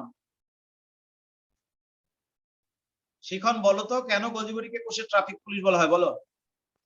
স্যার, বিভিন্ন রকম পদার্থকে যখন কোষের এক প্রান্ত হতে অন্য প্রান্তে যেতে হয়, তখন মাঝখানে ওই সিস্টার্নি গুলো থাকে যেগুলোকে সে সরাসরি অতিক্রম করতে পারে না। এই কারণে তাকে একটা ডিরেকশন দিতে হয় যে সে সাইড দিয়ে বা অন্য যে কোনো ভাবে সে যাবে। ভেদ করে যেতে পারে না, ঘুরে ফিরে হ্যাঁ। যেতে হবে। হ্যাঁ, জি স্যার। তো এই ঘুরে ফিরে যাওয়ার ডিরেকশনটা তাকে দেয় গোলগি বডি, এই কারণে গোলগি বডিকে কোষের ট্রাফিক পুলিশ বলা হয়। যে প্রশ্ন করছিলা সে কি সন্তুষ্ট হতে পারছো না আমার বলা লাগবে?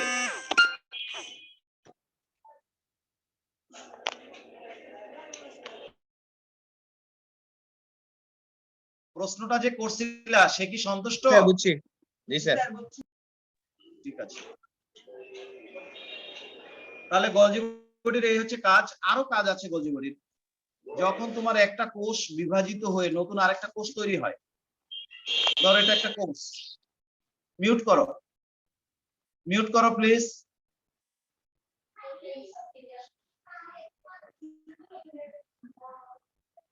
মনে করো এটা একটা কোষ, এই কোষটা বিভাজিত হয়ে দুইটা কোষ হবে, তাহলে মাঝখান থেকে একটা কোষ প্রাচীর তৈরি হতে হবে না? নাহলে তো একটা কোষ দুই ভাগ হবে না। এই যখন একটা নতুন কোষ জি স্যার। প্রাচীর তৈরি হয়, নতুন একটা কোষ প্রাচীর তৈরি হয়, তখন এই নতুন কোষ প্রাচীর তৈরিতে যে উপাদানগুলো লাগে এবং কোষ প্রাচীরের মাঝখানে যে মধ্যপর্দা থাকে সেটা তৈরি করতে যে উপাদানগুলো লাগে, ওই উপাদানগুলো সরবরাহ করে গলজি বডি। গলজি বডি থেকে ছোট ছোট অণু পরমাণু খুলে ভেঙে বের হয়ে আসে, সেইগুলোই এসে কোষের মাঝখানে সারিবদ্ধভাবে সজ্জিত হয়ে প্রথমে কোষ প্লেট তৈরি করে। কোষ প্লেট পরবর্তীতে মধ্যপর্দায় রূপান্তরিত হয়, তারপরে মধ্যপর্দার দুই পাশে আবার নতুন করে কোষ প্রাচীর তৈরি হয়। তাহলে বলা যায় কোষ বিভাজনেও গলজি বডি সাহায্য করে। জি স্যার। এই আর কি মোটামুটি কথা। তাহলে আমরা গলজি বডির আর ওই রাসায়নিক গঠন যদি বলতে চাই, সেটা তোমার ওই যে কিসের মতোই, অনেকটা এন্ডোপ্লাজমিক রেটিকুলামের মতোই। গলজি বডির ভিতরে কি কি থাকে সেটা যদি তুমি রাসায়নিকভাবে বিবেচনা করতে চাও, তাহলে গলজি বডির মধ্যে প্রোটিন থাকে, দেখবা নোটের মধ্যে পেয়ে যাবা 60 থেকে 65%, এটা প্রায় সব অঙ্গাণুতেই প্রায় কাছাকাছি। আর লিপিড থাকে 35 থেকে 40%। তারপরে আদার্স অন্যান্য উপাদান থাকে। কিন্তু একটা কথা মনে রেখো, গলজি বডি বা এন্ডোপ্লাজমিক রেটিকুলামের মধ্যে কোনো ডিএনএ বা আরএনএ থাকে না। রাইবোজোমের ভেতরে থাকতে পারে আরএনএ, তোমার মাইটোকন্ড্রিয়ার ভেতরে আরএনএ থাকবে, ডিএনএ থাকবে, প্লাস্টিড বা ক্লোরোপ্লাস্টের মধ্যে ডিএনএ থাকবে, আরএনএ থাকবে। কিন্তু এই যে এন্ডোপ্লাজমিক রেটিকুলাম বা গলজি বডি, এগুলোর মধ্যে কিন্তু ডিএনএ আরএনএ থাকে না। তাই সাইটোপ্লাজমিক ইনহেরিটেন্সে এদের কিন্তু কোনো ভূমিকা নাই। বুঝতে পারছো? জি স্যার। ঠিক আছে, তাহলে আমরা গলজি বডি নিয়ে কথা বললাম। এটা নোট তোমাদের দেওয়া হয়েছে, নোটটা পড়লেই ভালো করে শেখা হয়ে যাবে। আর বলার যে জায়গাগুলো সেগুলো আমি বলেছি। আরেকটা কথা না বললেই নয়, গলজি বডির কিন্তু আরো বিভিন্ন রকম নাম আছে। একই গলজি বডি তাকে কোনো সময় ডাকা হয় ইডিওজোম নামে, কোনো সময় ডাকা হয় ডিকটিওজোম নামে, কোন সময় ডাকা হয় লাইপোকন্ড্রিয়া এই নামে। ইডিওজোম, ডিকটিওজোম, লাইপোকন্ড্রিয়া সবগুলোই কিন্তু গলজি বডির নাম। আর একটা কথা বলতে পারি, আমাদের দেহের মধ্যে এমন কিছু জায়গা আছে যেখান থেকে তরল পদার্থ বের হয়, যাদেরকে বলে গ্রন্থি। যেমন আমাদের যকৃৎ, এটা একটা গ্রন্থি। আমাদের প্লীহা, অগ্ন্যাশয়, এগুলো গ্রন্থি। এই যে সমস্ত গ্রন্থি আছে, এই গ্রন্থিতে যে কোষ আছে, সেই সব জায়গার কোষের ভিতরে গলজি বডি বেশি থাকে।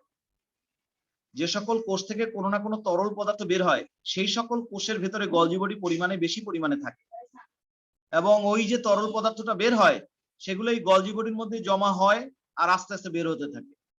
এটা একটা গুরুত্বপূর্ণ কথা মনে রাখবা, তরল পদার্থ নির্গমনকারী কোষের ভিতরে গলজি বডি বেশি পরিমাণে থাকে। মনে থাকবে? শুধু গলজি বডি না, এন্ডোপ্লাজমিক রেটিকুলামও তাই। গলজি বডিও থাকে বেশি পরিমাণে, এন্ডোপ্লাজমিক রেটিকুলামও থাকে বেশি পরিমাণে। তাহলে এবার আমরা কোন অঙ্গাণুটা পড়বো? সকালবেলা আমি যে তোমাদের একটা লিস্ট দিছিলাম, সেটার কাছে যাই, লিস্টের মধ্যে দেখি কি কি আছে। হ্যাঁ বলো। স্যার কয়টায় শুরু করছিলেন আজকে এই পড়াটা? 8:10-এ 8:10-এ 10 মিনিট লাগছে আমাদের কানেকশন পাইতে। ও স্যার, আমি তো নামাজে গেছিলাম। তো স্যার গলজি বডি পড়াইছেন এখন পর্যন্ত, এরা কি কিছু পড়ান নাই না? রেকর্ড আছে কেন তো, পড়াইলাম না? নাই। রেকর্ড আছে, দেখে নিও। রেকর্ড আছে, দেখে নিও। রেকর্ড দিব, তখন দেখে নিও। এখন কথা বলি না। স্যার সকালের ক্লাসটাও কি তাহলে রেকর্ড আমাদের আছে? এখন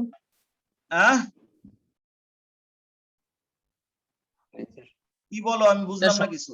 স্যার সকালে ক্লাসে রেকর্ডটা কি করছিলেন? হ্যাঁ করছি তো, দিলাম দেখি। স্যার ওই রেকর্ডটা একটু দিয়ে দিলে ভালো হতো স্যার, করতে পারিনি তো, সকালে কলেজে ছিলাম। আরে ভাই, আরে বাবা, তোমরা দেখো না কেন? রেকর্ড দিছি তো,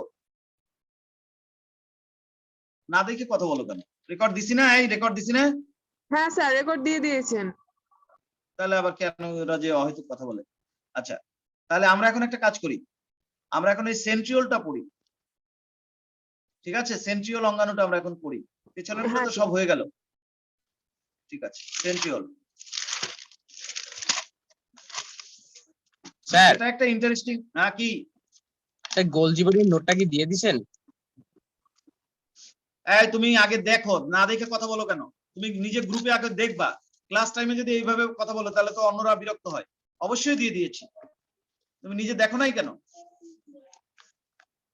গলজি বডি এই এখন সেন্ট্রিওল পড়াবো, এটারও নোট দিয়ে দিয়েছি। কি দিয়েছি না বলো? সেন্ট্রিওল পর্যন্ত নোট দিয়ে দিয়েছি। জি স্যার। নোট দেখো না কেন? গ্রুপে ঢুকে দেখতে হবে তো বাবা, আগে দেখতে হবে, তারপরে কথা বলবো। আচ্ছা, এবং নোটটা কিন্তু ওই গ্রুপেই যেন থাকে না, নোটটা ডাউনলোড করে প্রিন্ট আউট করবা, নিজে নোট করবা, কিন্তু ওইটা দেখে দেখে নিজের জি স্যার। কাগজে নিজের হাতে লিখবা, তা নাহলে কিন্তু হবে না। নোট যদি ওখানে লিখছি। থেকে যায় তাহলে কিন্তু লাভ নাই, বুঝছো তো? জি স্যার। Sorry,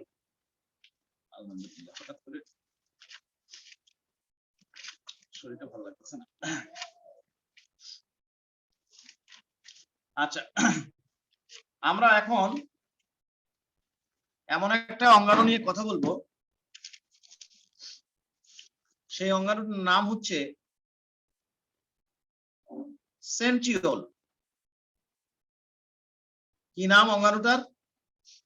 centriole. সেন্ট্রিওল, হ্যাঁ। এটা এমন একটা অঙ্গাণু, প্রাণী কোষের ক্ষেত্রে সবার মধ্যেই থাকবে। প্রাণী কোষের সব প্রাণী কোষে এটা থাকবে, কিন্তু উদ্ভিদ কোষের আবার সবার মধ্যে এটা থাকবে না। বুঝতে পারছো? জি স্যার। প্রাণী কোষের সবার মধ্যে এটা থাকবে, কিন্তু উদ্ভিদ কোষের ক্ষেত্রে সবার এটা থাকবে না। এবং এই অঙ্গাণুটা আবার এমন একটা অঙ্গাণু, কোষের মধ্যে থাকবে এটা মাত্র 2টা, বেশিও থাকবে না, কমও থাকবে না। কোষের মধ্যে কয়টা থাকবে? 2টা। 2টা থাকবে, হ্যাঁ। বেশিও থাকবে না, কমও থাকবে না। এবং এটার ছবি আমি গ্রুপে দিয়ে দিয়েছি, তোমরা দেখে নিও। আমি একটু ছবি আঁকার চেষ্টা করি, আস্তে আস্তে শোনো এবং ছবি আঁকো, রাফ খাতায় আঁকো, তাহলে ভালো হবে। এবং এই অঙ্গাণু 2টা থাকে নিউক্লিয়াসের কাছাকাছি। কোথায় থাকে? নিউক্লিয়াসের নিউক্লিয়াস কাছাকাছি। নিউক্লিয়াসের কাছাকাছি। এবং এই অঙ্গাণুটা খুব ইন্টারেস্টিং। এই অঙ্গাণু থাকে হচ্ছে দুইটা। কয়টা থাকে? দুইটা স্যার। দুইটা। একটার সাপেক্ষে আরেকটা থাকে সমকোণে, একটার সাপেক্ষে আরেকটা আড়াআড়ি ভাবে থাকে। এরকম মনে করো একটা এবং নলের মতো, পাইপের মতো, এই যে এরকম ধরো এটা একটা সেন্ট্রিওল, তো আর একটা সেন্ট্রিওল এরকম, এই এই এরকম পাইপের মতো। এবং এমন ভাবে এই জিনিসটা তৈরি হয়েছে, আমি তোমাদেরকে ছবি এঁকে দেবো একটু পরে, এটাও আঁকতে পারো। কতগুলো চিকন চিকন নল বা পাইপ একটার সাথে আরেকটা জোড়া লেগে এই বড় বড় মোটা মোটা পাইপ তৈরি হয়েছে। এটা একটা মোটা পাইপ, আবার এটাও একটা মোটা পাইপ। এক একটা মোটা পাইপের মধ্যে 27টা চিকন পাইপ আছে। 27টা সরু সরু নল, যাদেরকে অনুনালিকা বলে, তারা একটার সাথে আরেকটা জোড়া লেগে এই সেন্ট্রিওল তৈরি হয়েছে। তোমরা একটু লাইনে থাকো, আমি একটা ছবি নামায় নিয়ে এসে দেখাই তোমাদেরকে। একটু লাইনে থাকো, একটা মিনিট। জি স্যার।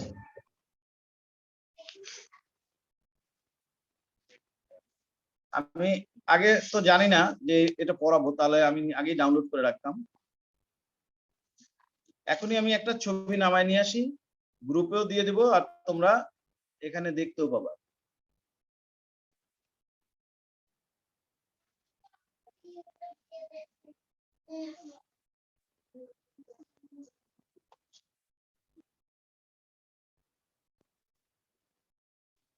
তুমি আশ্চর্য হয়ে যাবে যে সেন্ট্রিওল জিনিসটা দেখতে কেমন।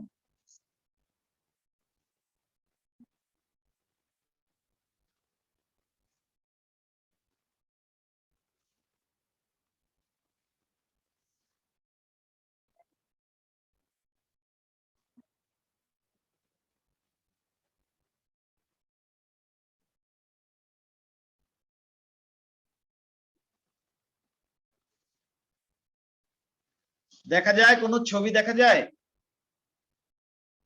জি স্যার, দেখা যায়। হ্যাঁ, এই ছবিটা থাকলো, জি, একটা স্যার। নজর চোখ বুলায় রাখো।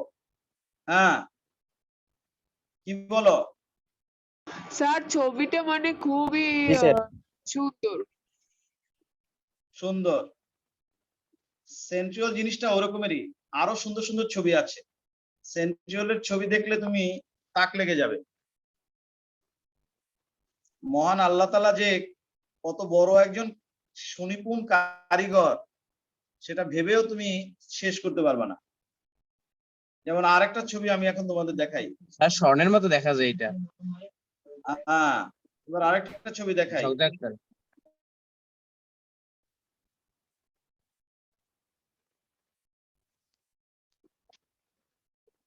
এবার কি আরেকটা ছবি দেখতে পাচ্ছ?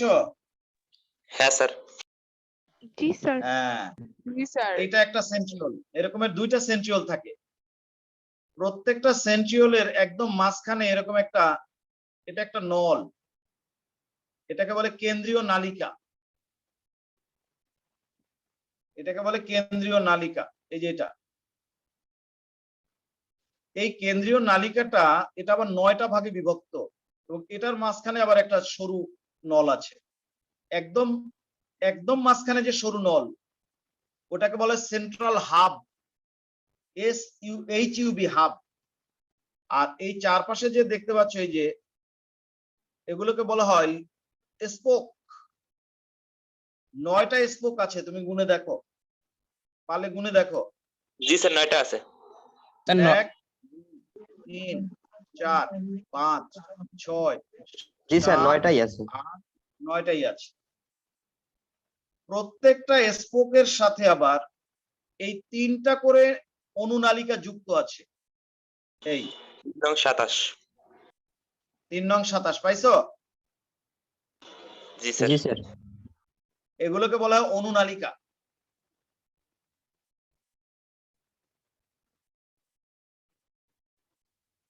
বুঝতে পারছো? অনুনালিকা, এটা একটা অনুনালিকা, এটা আরেকটা, এটা আরেকটা, তিনটা করে অনুনালিকা একসাথে একটা গামের মতো জিনিস দিয়ে আটকানো থাকে, গ্লুর মতো জিনিস দিয়ে আটকানো থাকে, সেই জিনিসটাকে বলে লিঙ্কার বা যোজক। ওই যে ওখান থেকে দেখতে পাচ্ছ উ যে ওটা লিঙ্কার, উ যে লিঙ্কার বা যোজক। এই যে লিঙ্কার বা যোজক, লিঙ্কার বা যোজকের মাধ্যমে অনুনালিকা গুলো যেমন নিজেরা নিজেরা আটকানো থাকে, আবার তিনটা অনুনালিকা একসাথে আবার এই কেন্দ্রীয় নালিকার সাথে আটকানো থাকে। লিঙ্কার মানে যোজক, লিপিড আর প্রোটিন দিয়ে তৈরি হয় এই লিঙ্কার গুলো। তাহলে এটা হচ্ছে সেন্ট্রাল হাব, এটা কেন্দ্রীয় নালিকা, তার চারপাশে হচ্ছে 27টা অনুনালিকা, তিনটা করে অনুনালিকা একসাথে একটা বান্ডিল তৈরি করে, এই বান্ডিলটাকে বলা হয় ট্রিপলেট। ট্রিপলেট মানে ত্রয়ী অনুনালিকা, ট্রিপলেট বা ত্রয়ী অনুনালিকা। এই হচ্ছে মোটামুটি সেন্ট্রিওলের গঠন। আমরা এবার আঁকবো নিজেরা, তারপরে এটা সম্পর্কে আরো কিছু কথা আমরা বলবো। আঁকবো আমার সাথে তোমরা, কিন্তু রাফ খাতায়। প্রথমবারে আঁকলে অত ভালো হবে না,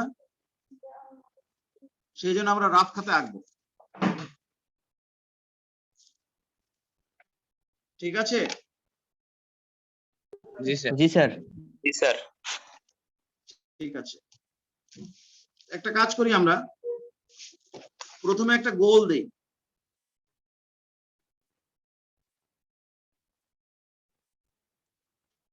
দিলাম, তার মাঝখানে আবার আরেকটা গোল দেই, দিলাম, এটাকে 9 ভাগে ভাগ করি। 1, চেষ্টা করি যেন সমান হয়, 2, 3, 4, 5, 6, 7, 8, 9। 1, 2, 3, 4, 5, 6, 7, 8, 9। ঠিক আছে? 9টা হয়েছে? জি স্যার। হয়েছে না? এটা হচ্ছে সেন্ট্রাল হাব, আর এগুলো স্পোক, আর এই টোটালটা হচ্ছে কেন্দ্রীয় নালিকা। এটাকে বলবো আমরা কেন্দ্রীয় নালিকা। এবার আমরা ট্রিপলেট গুলো এই স্পোকের সাথে লাগাই দিব এরকম।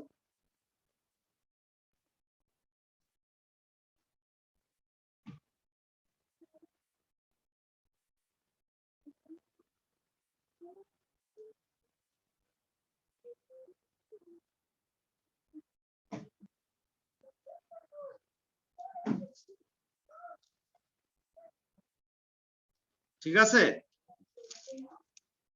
হ্যাঁ স্যার। এখন একটু এইভাবে এরকম একটা শেপ দিব, এই এই ঠিক আছে? এই দেখো এই যে কিভাবে শেপ দিছি।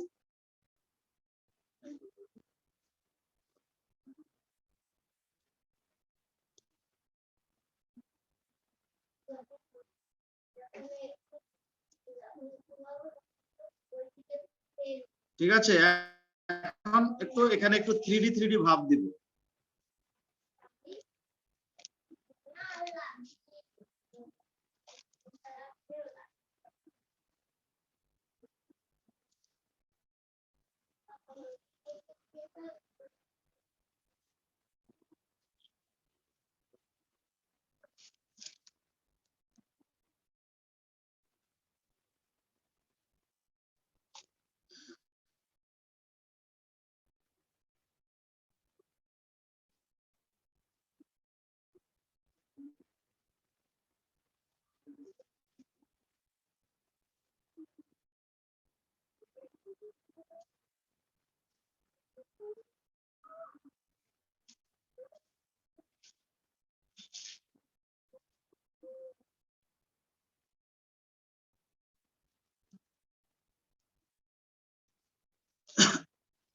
দিতে পারছো?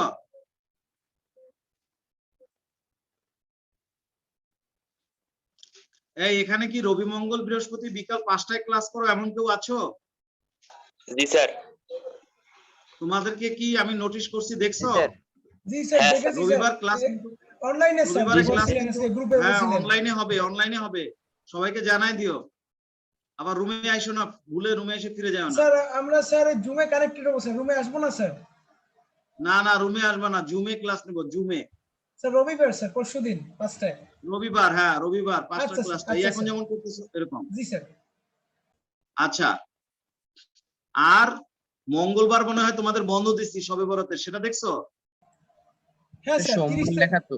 স্যার সোমবার লেখছিলেন আর স্যার, শনি গ্রুপে দেখলাম। সোম বুধ যারা, কথা বলিও না, আর জি, যারা স্যার। শনি সোম বুধ ক্লাস করো তাদের বন্ধ হচ্ছে সোমবার। সোমবার তোমাদের সবে বরাতের বন্ধ, যারা শনি সোম বুধ ক্লাস করো।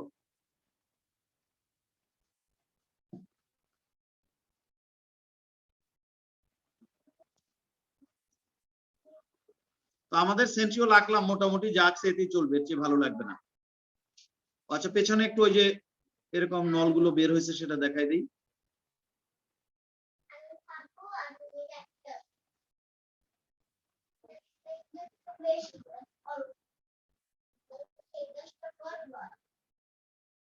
আঁকছো?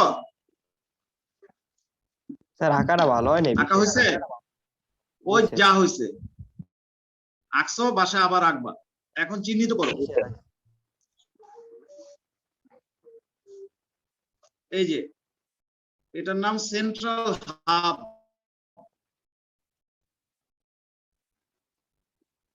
এগুলো হচ্ছে স্পোক, বুঝছো না? স্পোক। স্যার খাতাটা আর একটু সামনে। এই যে 3টা করে স্পোক, জি স্যার, ঠিক আছে এবার। এই যে এটা হচ্ছে স্পোক, 9টা স্পোক থাকে।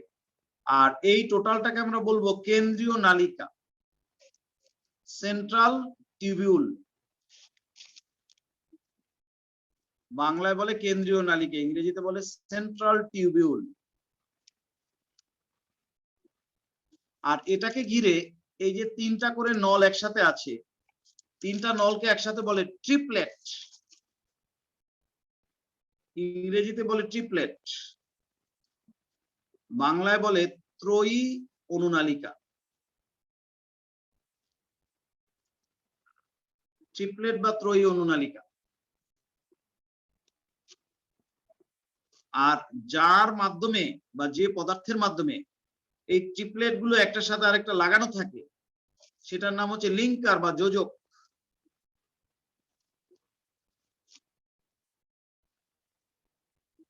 লিঙ্কার বা যোজক, বুঝতে পারছো? এবং এই জিনিসটা এমন, লিঙ্কার হচ্ছে এই যে অনুনালিকা গুলো একটার সাথে আরেকটা যে লাগানো থাকবে, যে রাসায়নিক পদার্থের মাধ্যমে এই অনুনালিকা গুলো একটার সাথে আরেকটার সাথে আঠার মতো লাগানো আছে, ছুটে যাচ্ছে না, সেটার নামই হচ্ছে লিঙ্কার। এই যেমন এই ট্রিপলেটটা একটার সাথে আরেকটা লাগানো আছে, ওই যে দেখো আড়াআড়ি ভাবে লিঙ্কার দেখানো হয়েছে। লিঙ্ক করে যে, তাকেই তো লিঙ্কার বলে। অনুনালিকা গুলো যেন একটার সাথে আরেকটা লেগে থাকে, কখনো ছুটে না যায়, তাকে বলা হয় লিঙ্কার বা যোজক। আবার এই অনুনালিকা গুলো যেন সেন্ট্রাল ক্যানেল যেটা বা কেন্দ্রীয় নালিকা, তার সাথে লেগে থাকে, ছুটে না যায়, তাহলে একটা রাসায়নিক পদার্থ লাগবে যে সবাইকে যুক্ত করে রাখবে, সেই রাসায়নিক পদার্থটার নাম হচ্ছে লিঙ্কার বা যোজক। বোঝো নাই কথাটা? জি স্যার। স্যার কেন্দ্রীয় নালিকা আর সেন্ট্রাল হাবের আবার চিহ্নিত করে দেখাবেন এখানে? কেন্দ্রীয় নালিকা হচ্ছে এইটা, এইদিকে তাকাও, এইটা হচ্ছে কেন্দ্রীয় নালিকা, আর এটা হচ্ছে সেন্ট্রাল হাব। ও স্যার, সেন্ট্রাল হাব হচ্ছে এটা, বুঝছো না? স্যার এখন এই সেন্ট্রিওল সম্পর্কে কি কি কথা আমরা বলতে পারি সেটা শোনো। সেন্ট্রিওল হচ্ছে এমন একটা অঙ্গাণু, একটা না, এটা থাকবে কোন একটা কোষে সবসময়। কয়টা থাকবে? দুইটা। কোথায় থাকবে? নিউক্লিয়াসের কাছাকাছি।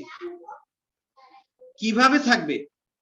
একটার সাপেক্ষে আরেকটা সমকোণে। সমকোণে বা আড়াআড়ি। সমকোণে বা আড়াআড়ি। মজার বিষয় হচ্ছে, হ্যাঁ ঠিক আছে, মজার বিষয় হচ্ছে এটা তো ধরো একটা কোষ, ধরো এটা একটা কোষ, এটা খেয়াল করো, এটা একটা কোষ। কোষের ভেতরে মনে করো এটা হচ্ছে নিউক্লিয়াস।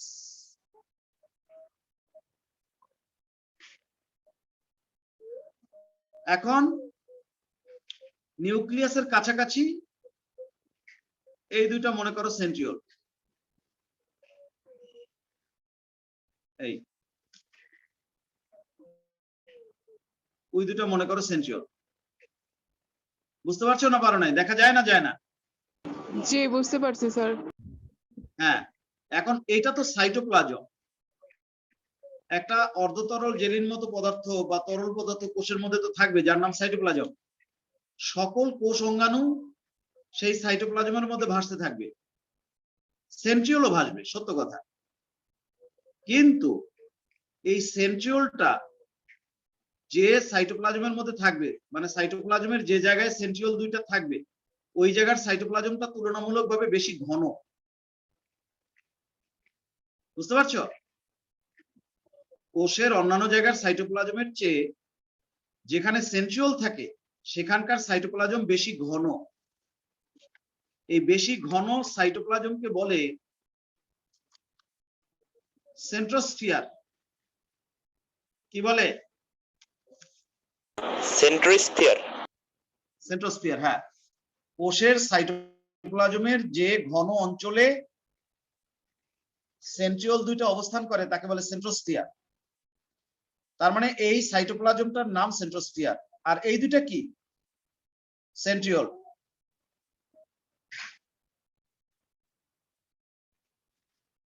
সেন্ট্রিওল আর সেন্ট্রোস্ফিয়ার এই দুইটা জিনিসকে একসাথে বলে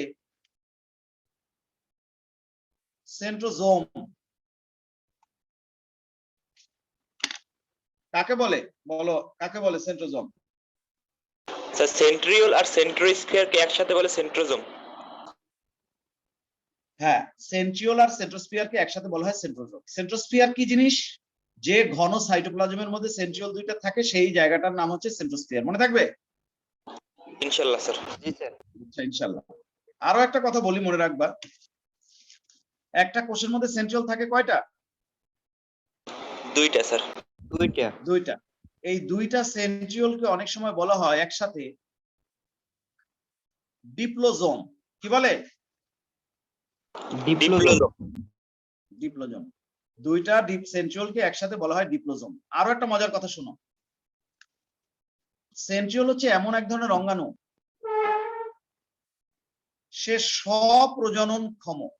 এই কথাটার মানে কি? মানে হচ্ছে যখন একটা কোষ বিভাজিত হয়ে দুইটা কোষ হবে, সেন্ট্রিওল দুইটা নিজের থেকে দুইটা থেকে চারটা হয়ে যাবে। এইটা থেকে আরেকটা নতুন হবে, এটা থেকে একটা নতুন হবে, তার মানে দুইটা থেকে হবে চারটা। চারটার মধ্যে যে নতুন দুইটা তৈরি হবে, নতুন দুইটা আস্তে আস্তে নতুন কোষের মধ্যে ঢুকে যাবে, পুরান দুইটা পুরান কোষের মধ্যে থেকে যাবে। অর্থাৎ সেন্ট্রিওল নিজে নিজে নিজের সংখ্যা ডাবল করতে পারে। এই জন্য সেন্ট্রিওলকে বলা হয় স্বপ্রজননক্ষম, সেলফ রেপ্লিকেবল। বুঝছো না বোঝো নাই? বুঝছি স্যার। হ্যাঁ, সেন্ট্রিওল আবিষ্কার করেছেন বিজ্ঞানী টি বভেরি, কিন্তু নামকরণ করেছেন ভ্যান বেন্ডেন। আবিষ্কার করেছেন টি বভেরি, নামকরণ করেছেন ভ্যান বেন্ডেন। উদ্ভিদের মধ্যে কিন্তু সবার সেন্ট্রিওল থাকে না, অল্প কিছু উদ্ভিদের সেন্ট্রিওল থাকে, কিন্তু প্রাণী কোষের প্রায় সবারই সেন্ট্রিওল থাকে। উদ্ভিদের মধ্যে সেন্ট্রিওল থাকে কার সেটা শোনো। উদ্ভিদের মধ্যে ছত্রাকের থাকে, শৈবালের থাকে, মস উদ্ভিদের থাকে, ফার্ন উদ্ভিদের থাকে, নগ্নবীজী উদ্ভিদে পাওয়া যায়। এদের সবার থাকে সেন্ট্রিওল। তাহলে থাকে না কার? থাকে না হচ্ছে আসল যেটা আবৃতবীজী তাদের। আদি এই কোষ। পৃথিবীতে হ্যাঁ, আদি কোষে থাকে না স্যার। না, আদি কোষে তো থাকে না, এরা তো সব প্রকৃত কোষ। ছত্রাক, শৈবাল, মস, ফার্ন, নগ্নবীজী, এরা সবাই প্রকৃত কোষ। আবৃতবীজী উদ্ভিদের থাকে না, যাদের বীজটা ফলের মধ্যে আটকানো থাকে, যাদেরকে আবৃতবীজী বলে, তাদের কিন্তু কোষে সেন্ট্রিওল সাধারণত থাকে না। কিন্তু ছত্রাক, শৈবাল, মস, ফার্ন, নগ্নবীজি এদের কিন্তু কোষের মধ্যে সেন্ট্রিওল পাওয়া যায় বা থাকে। আর প্রাণী কোষের মধ্যে প্রায় সবারই থাকে, একমাত্র লোহিত রক্তকণিকায় থাকে না। প্রাণী কোষের মধ্যে লোহিত রক্তকণিকা ব্যতীত সবারই সেন্ট্রিওল থাকে। আরো একটা জিনিসের থাকে না, অনুচক্রিকারও থাকে না। তাহলে প্রাণী কোষের মধ্যে লোহিত রক্তকণিকা আর অনুচক্রিকার সেন্ট্রিওল থাকে না, আর সবারই থাকে। আর একটা জায়গায় সেন্ট্রিওল থাকে কিন্তু সেটা নিষ্ক্রিয়, স্নায়ু কোষে। প্রাণীদের যে স্নায়ু কোষ বা নিউরন, সেখানে সেন্ট্রিওল থাকলেও সেটা কোনো কাজ করে না, নিষ্ক্রিয়, ইনঅ্যাক্টিভ। এই তথ্যগুলো মনে রাখতে হবে। কার থাকে, কার থাকে স্যার, না, স্যার এগুলো নোটে দেওয়া আছে না? সব নোটে দেওয়া আছে, সব ইনশাল্লাহ নোটে পেয়ে যাবা। ঠিক আছে। আরেকটা কথা বলি, এই যে ট্রিপলেট, একটা ছবি, কোনটার? এই পেজের একটা ছবি নেব। এই পেজের ছবি লাগবে কিসে, কেন? এগুলো তো সব নোটে লেখা আছে, সব নোটে আছে, সব নোটে আছে। এখন শোনো, এই যে অনুনালিকা, 3টা অনুনালিকা মিলে তো ট্রিপলেট হয়।